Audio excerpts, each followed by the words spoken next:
Hello बच्चों, let us read this question. This question says at Boyle temperature.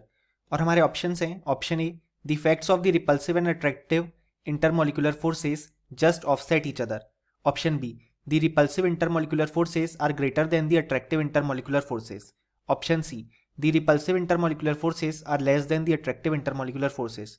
Option D, B minus A by R T greater than zero. सो इस question में हमसे कहा गया है कि बॉयल टेम्परेचर पे इनमें से कौन सी कंडीशन सेटिस्फाई होती है। सो इस क्वेश्चन को सॉल्व करने के लिए हमें जो की कॉन्सेप्ट रिक्वायर्ड है वो है कॉन्सेप्ट ऑफ बॉयल टेम्परेचर।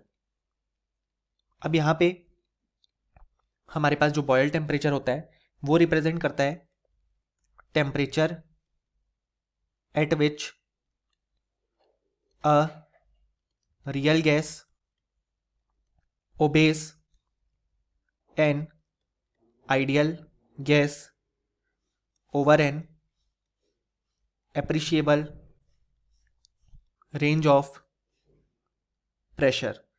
यानी कि ऐसा टेम्परेचर जिस पे अगर हम प्रेशर को एप्रिशिएबली चेंज कर रहे हैं तो भी जो रियल गैस है वो as an ideal gas behave कर रही है, तो उस टेम्परेचर को हम बॉयल टेम्परेचर बोलते हैं।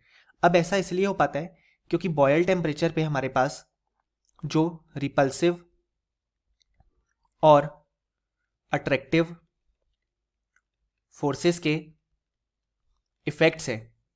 अब हम जानते हैं रियल गैस में रिपल्सिव और अट्रैक्टिव फोर्सेस होते हैं, तो वो जो इफेक्ट है वो हमारे पास इक्वल हो जाते हैं या बेसिकली नेट कैंसिल आउट कर देते हैं एक दूसरे को। सो इस कारण से जो रियल गैस है वो as an ideal gas behave करती है। और हम जानते हैं इस केस में जो Z इज इक्वल टू होता है वो 1 होता है, यानी कि कंप्रेसिबिलिटी फैक्टर 1 होता है और जो रियल गैस है वो एज एन आइडियल गैस की तरह बिहेव कर पाती है। क्योंकि हम जानते हैं एक आइडियल गैस में हम मानते हैं कि कोई भी इंटरेक्शन बिटवीन मॉलिक्यूल प्रेजेंट नहीं है।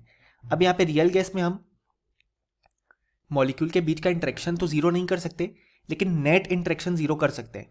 वो कैसे हो सकता है? जब रिपल्सिव और अट्रैक्टिव फोर्सेस के जो इफेक्ट है वो दोनों को नल आउट या बेसिकली कैंसल आउट कर दे या साथ में इक्वेट कर दे। इस कारण से जो रियल गैस है उस समय आइडियल गैस की तरह बिहेव कर सकती है। अब यहाँ पे जो हमारे पास ये बॉयल टेम्परेचर होता है वो हमारे पास होता है is equal to A by B are.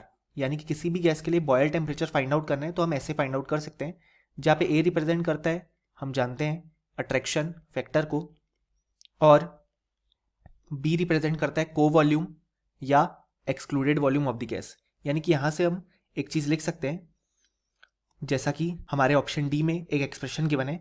सो अगर हमें वैसा एक्सप्रेशन बनाना है तो हम लिख सकते हैं B R is equal to A by T, यानी कि जो हमारे पास b आ जाएगा वो आ जाएगा a बाय आर टी। इसका मतलब b minus A by R T is equal to zero. ये हमारे पास एक्सप्रेशन आ जाएगा। अब अगर हम हमारे ऑप्शन देखें तो हमारा ऑप्शन ही कहता है कि जो इफेक्ट है रिपल्सिव और अट्रैक्टिव फोर्सेस के वो एक दूसरे को ऑफसेट कर देंगे या बेसिकली इक्वेट कर देंगे या कैंसिल आउट कर देंगे। सो ये बिल्कुल करेक्ट है, ऐसा ही होगा।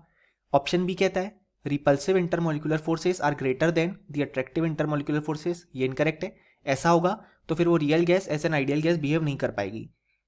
ऑप्शन सी जो है हमारे पास वो भी इनकरेक्ट है, क्योंकि यहाँ पे कहता है रिपल्सिव इंटरमोलिकुलर फोर्सेस कम होंगे देन अट्रैक्टिव इंटरमोलिकुलर फोर्सेस। ऐसा भी पॉसिबल नहीं है क्योंकि फिर real gas as an ideal gas नहीं बिहेव कर पाएगी। और ऑप्शन डी भी इनकरेक्ट है क्योंकि हमने एक्सप्रेशन देखा कि यहाँ पे वो एक्सप्रेशन इक्वल टू जीरो आता है, लेकिन यहाँ पे ग्रेटर देन जीरो गिवन है।